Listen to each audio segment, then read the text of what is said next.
සුබ නවවසරක් කියලා මගේ යාළුවෝ හැමදෙනාටම කියනවා.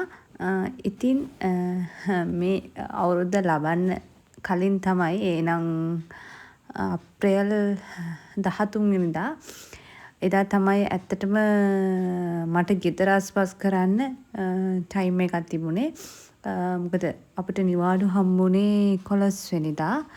ඉතින් 11 12 දෙකේම මම ගෙදරට ඕන කරන බඩු ගන්න කැවිලි වගේ දේවල් හදාගත්ත ඒ දවස් දෙකේ 13 වෙනිදා තියාගත්තේ ගේ අස් කරගන්න.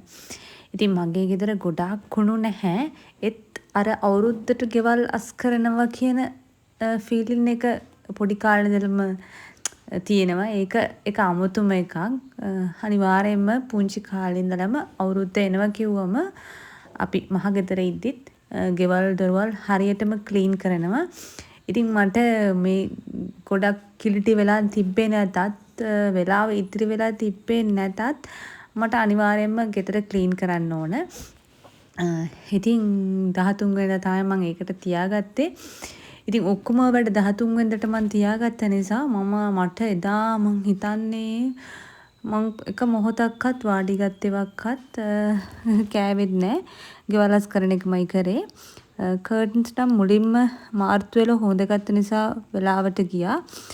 ඒක නිසා ඒක අමුතුවෙන් අප්‍රේල් වලට හොදන්න උවමනා වුණේ නැහැ.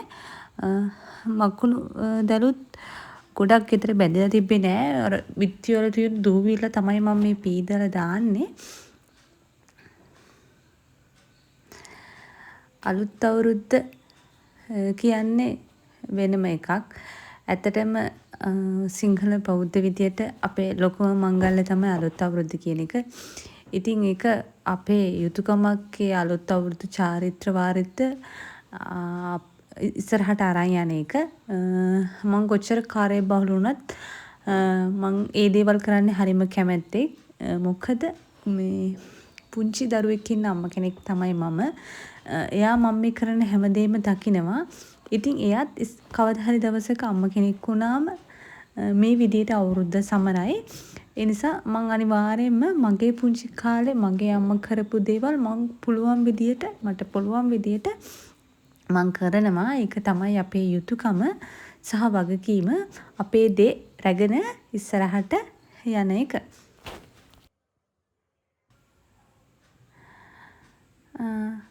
මම මෙහෙම බිත්ති වල තියෙන දූවිල්ල මෙන්න මේ ඩස්ටර් එකෙන් අයින් කරගත්තා. ඇත්තටම මේ ඩස්ටර් එක මට මාර ප්‍රයෝජනවත් වුණා.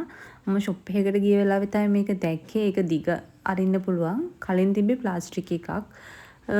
ඒක හෙන අමාරුයි. මොකද ගෙදර වෝල් ලැම්ප් තියෙන නිසා ඒවල වැදුනම ඒව කැඩෙන්න පුළුවන්. මේක හරි තුනී සොෆ්ට් වැදුනත් අවුලක් නැහැ. ලැම්ප් වල තියෙන දූවිල්ලත් මේකෙන් ගන්න පුළුවන්. ඉතින් ඒක නිසා මම මේක ගත්තා. ඇත්තටම මං හිතනවා මං ගත්ත දේවල් වලින් මං රැවටීමකට හවු වෙන්නේ නැතුව ගත්ත නෝනකාරම දෙයක් කියලා මෙන්න මේ මකුල් දැල් කඩන එක. මොකද මම බඩු ගන්න ගියොත් හැම වෙලාවෙම මේ මොකකටම හරි එකකට හවු වෙනවා. මේක නම් ඒ වගේ නැහැ. ඉතින් මෙන්න මේ විදියට මකුළු දැල් ටික ඔක්කොම කඩලා ලී බඩු වල ලී බඩු මේ අනිත් බඩු හැම එකක්ම ග්ලාස් ක්ලීනර් දාලා හොඳට පීදලා මුළු ගේම මේ විදිහට අතුකා ගත්තා. මේ දවස්වල මගේ වැකුම් එක කැඩිලා ෆ්ලග් එක පිච්චුණා. මගේ අතින් ආයෙ මට ඒක දාගන්න උනේ නැහැ. මුළු ගේම මෙන්න මේ විදිහට අතු ගෑවා. ඒක මාර අමාරු වැඩක් ගේම අතු ගන්නවයි කියන එක. ඒත් මට මුළු ගේම හොඳටම ක්ලීන් කරගන්න ඕනේ. මෙහෙම අතු ගාලා මම මුලින්ම කරේ මේ ගේම හොඳට මොප් කරගත්තා. අලුත් අවුරුදු කිව්වම මට ගෙදර එක දූවිල්ලක්වත් කොහෙවත් අපිලිවෙල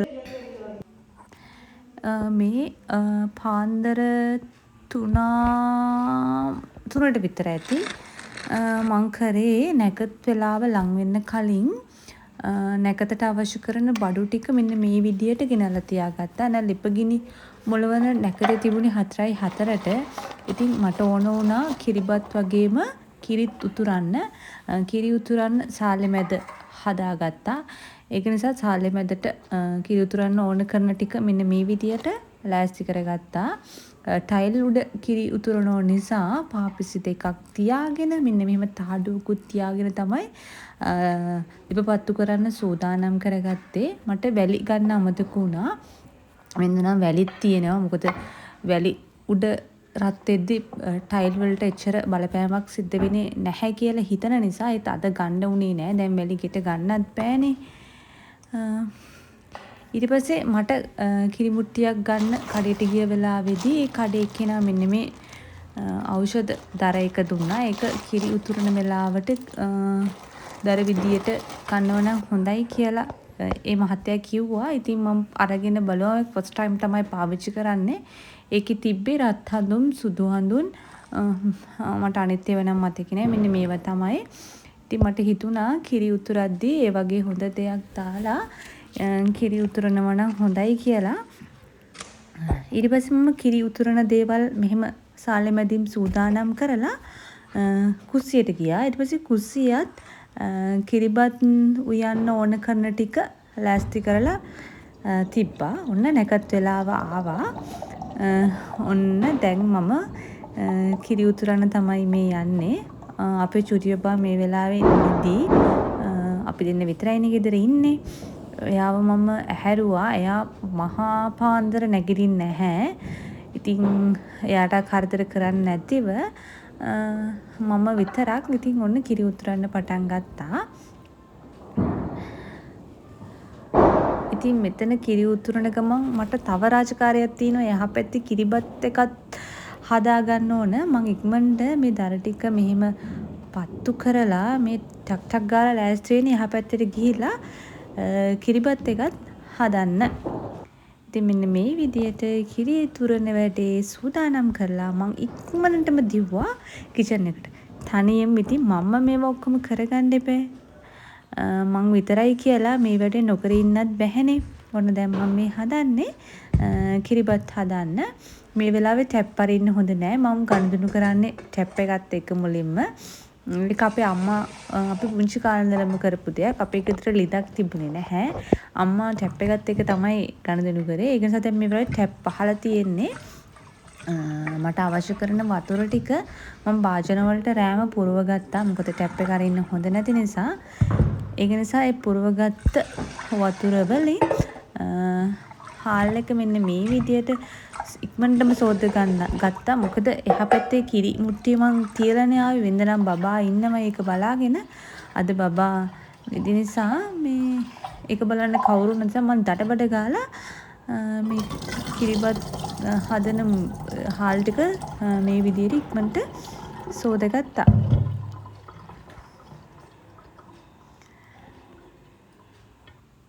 අලුත් අවුරුද්දේ චරිත්‍ර වර්ධ කරන්න මං හරිම ආසාවෙන් හරිම කැමැත්තෙන් මේ වෙලාවේ මගේ තූ මෙතන හිටියනම් මට මාර ශක්තියක්. ඉතින් එයා චූටිනේ පාන්දර 4ට එයා හැරෙන්නේ නැහැ කීයටවත්. මොකද පහවදා රෑ නිදාගත්තේ ගොඩක් රෑ වෙලා එයා නිදාගත්තේ. දැන් නම් නැගිටින්නෙම නැහැ. ඉතින් මහත්තයා ඉන්නේ විදේශ රටකනේ. එයාවත් මතක් කර කර මම ඉක්මනටම මේ කිරිබත් එක උයා ගන්න තමයි මේ හදන්නේ.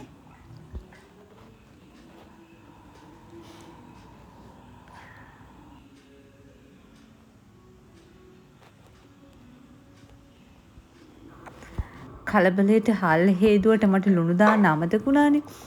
ඔන්න දැන් කිරිබත් එකට කිරි දාන්න කලින් මම ලුණු ටිකක් දානවා. ඉතිරි ලුණු ටික කිරි දැම්මට පස්සේ තමයි එකතු කරන්නේ. මෙහෙම තමයි අපේ අම්මා හදන්නේ. ඉතින් අම්මා කරපු දේවල් තමයි මාත් කරන්නේ. ඉතින් මගේ දුවත් මං වගේ වෙයි කවදා හරි දවසක. තාම කිරි මුට්ටි ඉතිරිලා නැහැ. ඔන්න ලස්සනට තියෙනවා කිරි ඉතිරෙන්න. ඒක ඉතිරෙනකන් අරකේ ලෝ හීට් එකේ තියලා කිරිබත් එක මම මෙතනින් වාඩි ගත්තා. වාඩි වෙලා මේ ආයි යනවා බලන්න කිරි හට්ටියට කිරිබත් හට්ටියට මොකද වෙලා තියෙන්නේ කියලා බලන්න. දෙපැත්තක් මම බලන්න එපේ. ඊට පස්සේ ආයෙ විලා මම මේ පොල් ගා ගන්නවා. මම ඊයේ ගෙවල් අස් කරම ඉඳී මට පොල් ගාලා පොල් මිරිකලා තියන්න බැරි වුණා. ඔන්න මං එනකොට කිරි මුට්ටිය උතුරන ලං වෙලා තියෙන්නේ. මං ඔන්න ආයි ගින්දර ටිකක් දැම්මා. දැන් කිරි මුට්ටිය උතුරන්න ළඟයි. ඔන්න එහා පැත්තට ගිහින් බලද්දී කිරිබත් මුට්ටිය හොඳටම වතුරේ හිඳිලා දැන් ඒකට කිරි දාන්න ළඟයි. ඔන්න ඒකටත් මම කිරි දාගත්තා මේ විදියට.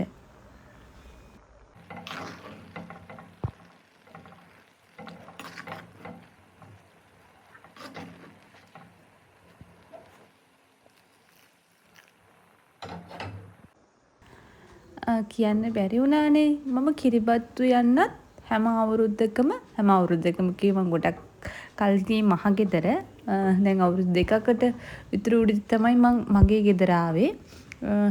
ඇත්තම කියනවා නම් හැම අවුරුද්දකම හස්බන්ඩ් අවුරුද්දට ගෙදර නැහැ. මොකද යාට නිවාඩු හම්බෙන කාලා තියෙනවනේ. අවුරුද්දට නම් යා ඉඳී නැහැ.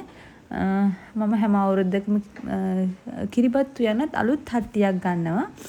ඒක අපේ අම්මා කරන චාරිත්‍රයක්. ඉතින් මමත් ඒක ඒ විදිහටම කරගෙන යනවා. ඔන්න ආයි ලුණු ටිකක් මේකට එකතු කරා. දැන් ලුණු බලන්න බැහැනේ මේකේ ලුණු රස කොහොමද කියලා. මොකද දැන් වතුර උගුරක්වත් නොබීනේ මේ ඉන්නේ නොනගත කාලේ. කෑම පිහින්න පුළුවන් වුණාට. ඉතින් මට හිතෙනවා මං ඒකට දාගත්ත ලුණු ප්‍රමාණය ඇති කියලා. දැන් මේක මෙහෙම පොඩ්ඩක් හැඳි ගන්නවා. තව ටිකක් වෙලා යද්දි අපිට කිරිබත් එක වඩා ගන්න පුළුවන් වෙයි. ඔන්න මේ කෙසෙල් කොළත් අපේ ගෙදර කෙසෙල් කොළ තිබුණේ නැහැ. ඇත්තටම මම මාර විදියට අවුරුද්දට සූදානම් වුණා. කෙහෙල් කොළත් ළඟ ගෙදරකට ගිහිල්ලා ඒ ගෙදරින් කපාගෙන ඇවිල්ලා රෑම ඒවා සූදානම් කරලා තිබුණා. දැන් කිරිබත් කෙහෙල් කොළේ වැඩුවම තමයි එකමට අමුතු රහක් දැනෙනවා. මන් දන්නේ අනේ ඒකේ කොහොම වුණත් කිරිබත් වල රස වෙනස් වෙන්න හේතුවක් නැහැ. ඒත් මට කිරිබත් කෙසෙල් කොළේ වැඩුවට පස්සේ ඒකේ අමුතු රහක් එක කියන්න තේරෙන්නේ නැහැ. ඒක ඔයගොල්ලන්ටත් සමහරක් වෙලාවට එහෙම හිතෙනවා ඇති. ඔන්න මං කිරිබත් ටික හදාගෙන ඉවරයි. ඔන්න දැන් ඊළඟ නැකතට සූදානම් වෙන්න යන්නේ. ආහාර පිසීමෙන් පසු ආහාර අනුභවය සහ ගනුදෙනු කිරීම තමයි. ඔන්න මේ වෙලාවේදී මගේ පැංචිය නැගිටලා ඉන්නේ. දැන් පැංචිය අහනවා ඇයි මාව කිරි උතුරන්න නැගිට්ටුවේ නැත්තේ කියලා. ඉතින් එයාට මතක නෑ එයා කිරි උතුරන වෙලාවේ නැගිට්ටුවම ඇහැරුණේ නෑ කියලා. ඇත්තටම එයා හරි ආසයි කිරි උතුරන වෙලාවට කිරි මුට්ටිය දිහා බලන් ඉන්න. ඉතින් එයා නැගිටින්නේ නෑනේ. ඔන්න මේ වෙලාවේ නම් එයා ඉන්නවා. ඔන්න අපි දෙන්න ඉක්මනටම නැගත් වෙලාව ලඟ වෙන්න කලින් කෑම මේසේ ලෑස්ති කරගත්තා. එතකොට අපිට නැකතට තියෙන ආහාර අනුභව කරන්න විතරයි. මගේ චූටියත් මට හරියට උදව් කරා මේ කෑම මේසේ මේ විදියට ලස්සන.